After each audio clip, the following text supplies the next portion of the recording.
that you are referring to the quote-unquote apology, the apology that was dropped on late Monday. I mean, for me, early Tuesday. By the time I went to bed, I didn't see anything on the Below the Belt program, the critically acclaimed Below the Belt program. Now, I'll say this. I don't know. All right, let me just get right into it, and I'll address the 199 thing here. And I'm not going to take up as much time as I did in the past because I don't want to shortchange all of you who asked all these good questions. Let me just say this. I would love to sit here once and for all and say to Brendan and the entire team over there at Thick Boy Studios, 3Cs, I would love to sit here and say, I accept your apology. I would love to sit here and say, thank you for going on the air and saying sorry for the lies about 199, for the lies about being hard to work with, for the lies about the Jake Paul fight, for the lies about ESPN. I would love to sit here and say, I accept your apology. The problem is, I didn't hear an apology. I actually did not hear an apology. I didn't hear, hey, man, I'm sorry. That was my bad. Now, am I going to be an a-hole and sit here and demand? No. We're moving on. We are moving on. We got a 20-minute, somewhat sincere, long, at times genuine, at times nonsensical, at times confusing, at times repetitive recap of the past month or so. And so I will accept whatever that was. It was not an apology. It was not a correcting of the record. But I don't want to keep doing this every week because I'm sure you're getting tired of it. Maybe you're not. I am. I see you guys loving it. You love every second of it. I am not going to say I accept the apology because one never came. But I will say this, because he was quite open with what happened recently. So I will be as well. After the show, when I left, as I was signing off, I got the text saying, I'll call you in 15 minutes. The text was from him. Maybe he knew that I called him. Maybe he didn't. I don't know. Called about 30 or so minutes later, and we did have a conversation. And at the very beginning of that conversation, I said, hey, I just want to let you know the missed call was from me on the show. I called you on the show because you said, and I said this all, and, you know, I didn't know if he was recording it or not, but I'll back everything up. I said, I heard you say I didn't have the balls to say any of this to you, and so I wanted to call you in the quickest way possible and let you know that I do have the balls to say anything that I would say on this air about anyone, to anyone. He claimed that he didn't know that I did that on the air, and that's fine. And we did have, I thought, a pretty pleasant conversation for about, 15, 20 minutes about the last few months, or couple months or month or so. And the basic gist of it all was, how does this end? And I said, look, I'm not looking to prolong anything. I don't want to come across as a bully. I just want what I initially said at the very beginning was an apology, a correcting of the record. 199, ESPN, working with people, Jake Paul. That's it. And so we came to an agreement that that would happen. And I said very clearly, I don't need a whole long drawn out thing. This could be over in 45 seconds. Hey, man, I messed up. We're cool. Respect. You do your thing. I do my thing. That's it. 45, 30, 60 seconds tops. I didn't need 10 minutes. I didn't need 15. I didn't need 20. I thought you can be done with this at the top of the show, at the bottom of the show, middle of the show, before an ad break, after an ad break, get it over with and move on. In the end, what we got was,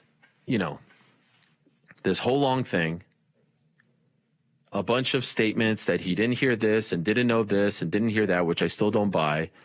One statement that kind of irked me was, hey, why don't you come out and actually explain what happened at 199? I probably have retold the story of UFC 199 and what happened there, at least at this point, 4,000 times. I mean, I can't tell that story 4,001 times because if you watch my stuff, listen to my stuff, you have heard it probably so many times that you are so damn bored of the story at this point. In fact, literally 2 days after what happened at 199, I told the story on this show in great detail 5 years ago. And I've said it again and again and again and again. One last time, I will remind you all what happened. I was told that Brock Lesnar had started training again 2 days before UFC 199 by a source. The same way I was told Jorge Masvidal is fighting Leon Edwards at whatever that is going to be, 269 on December 11th. Then you start digging. Then if you recall and go back, because the story has changed over time, if you go back and look, it started to come out that he had been placed on the website again, like his profile came up again. It had resurfaced, and that happens, and people start tweeting about this. I started digging around. Is he coming back? Is he training for a comeback? Is he fighting someone? What's going on? You start digging. That's your job. You start digging. You start looking around. Never asked anyone at the UFC. Never talked to anyone at the UFC. I wasn't working for Fox anymore. I wasn't privy to anything. If you remember and you go back, my old pal Brett Okamoto at ESPN actually asked Dana White backstage after the weigh-ins at UFC 199 if Brock Lesnar was coming back. There is an interview out there where he asks him this, point blank, face to face. Dana shot it down, said no, something like that. But the question was asked because this was out there in the open. People were talking about it. It was a story being talked about. It was a rumor. It was a thing the week of 199. This didn't come out of nowhere. By the way, an hour before I reported the Brock thing, I also reported that Conor and Nate were fighting each other August 20th. The rematch had been signed. How did I come up with that? Sources. You talk to people. It wasn't some big conspiracy thing. And so right before I was leaving to the arena, UFC 199, June of 2016, another source told me, yes, he is coming back. And then a third source told me, yes, he's coming back. Again, to reiterate one last time, to squash the narrative that this was told to me in confidence off the record and that I broke some kind of rule, that I was unethical. Never happened. Never happened till I die. That is the story on my life, on anyone I love's life. That is the story. Anyone saying otherwise, liar. And I would put my track record and reputation up against anyone's. I was told he's coming back. And I didn't leave. I actually missed the first fight of the night. It was Marco Polo Reyes against, I think, Dong Young Kim.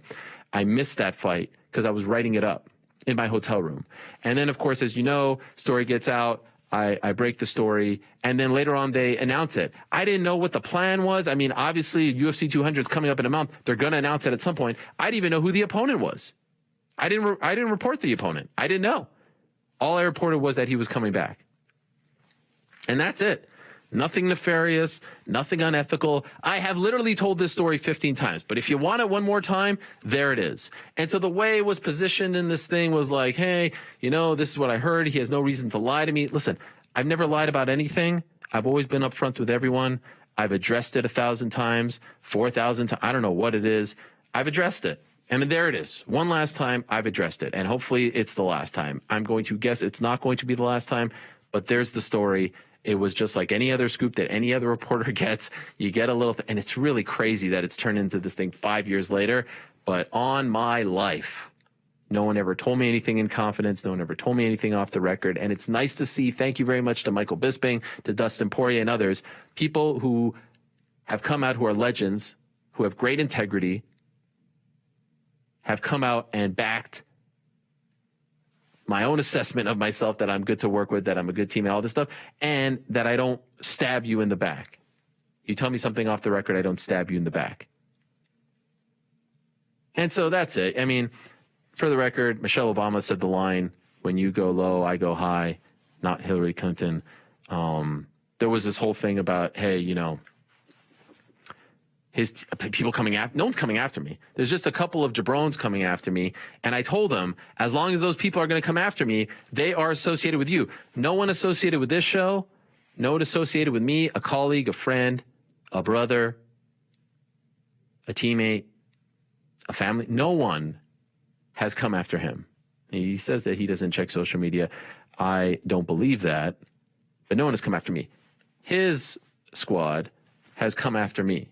Mufasa, who is probably now over the moon that I've just mentioned him. This guy loves trying to break down from a intellectual standpoint, Heelwani. I mean, this guy trying to actually, he thinks he got me by explaining that Heelwani is actually a misnomer because I'm a baby face. You dolt. What are you talking about? It's just, it's a name that rhymes with my name. That's kind of funny because now I'm unfiltered, unshackled. And so it's my bad boy persona. It's sort of like when Stone Cold was a bad guy, but also a good guy. Come on, stick with me here. Do I have to break it down for all of you? I'm a good guy heel. A little bit of gray. Come on, man.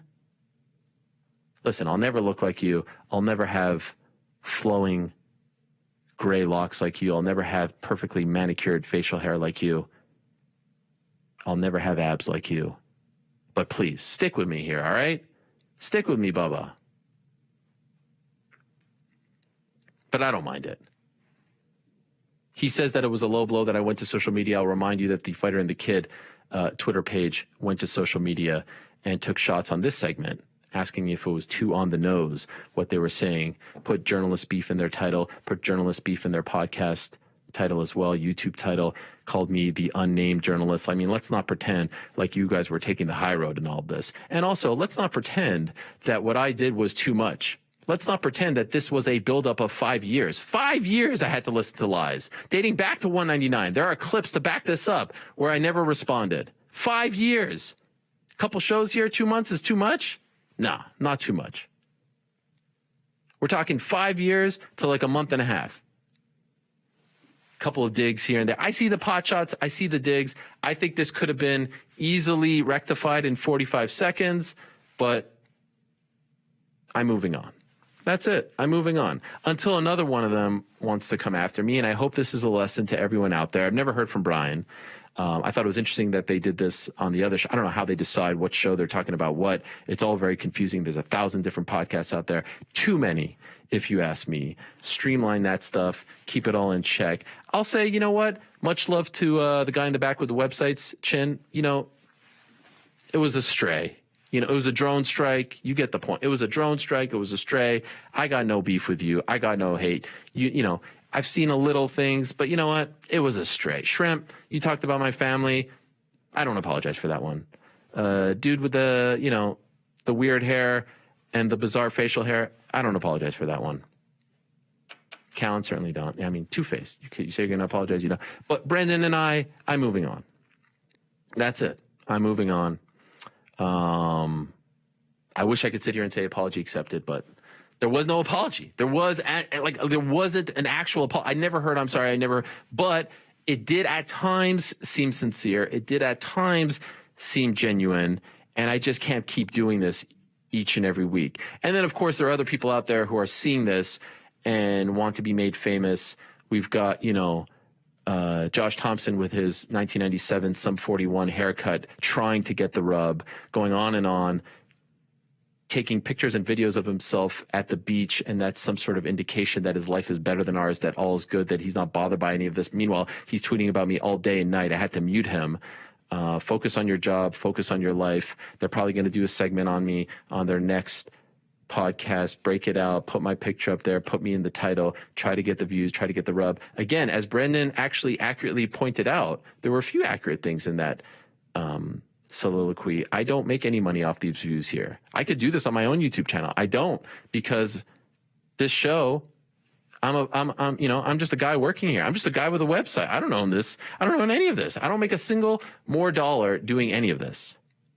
So I'm just sitting here doing my thing, answering questions, trying not to bother anyone. But I hope the lesson now is that if you are going to come after me, and I don't care if it's a current UFC fighter spreading lies about me, like a Gilbert Burns. I don't care if it's a current UFC fighter spreading lies or misrepresenting or pretending to be innocent about a situation that you know very well the truth, like Bilal Muhammad, or if it's a manager spreading lies, spreading misinformation like Ali Abdelaziz, or if it's a retired fighter like Brendan Schaub spreading lies, spreading misinformation, if it's a cover boy of an erotic novel in the back of the bodega, 99 cents, spreading lies, spreading information, let the record show that I will respond now. And that's it. I will never respond first. I will never come out first and start a war, start a fight. I think there are a lot of people who like and respect me, and I think a lot of people would back that up, and I think the people that come on the show would back that up. But I hope it is now very clear that if anyone is going to try to get over on me, once and for all, those days are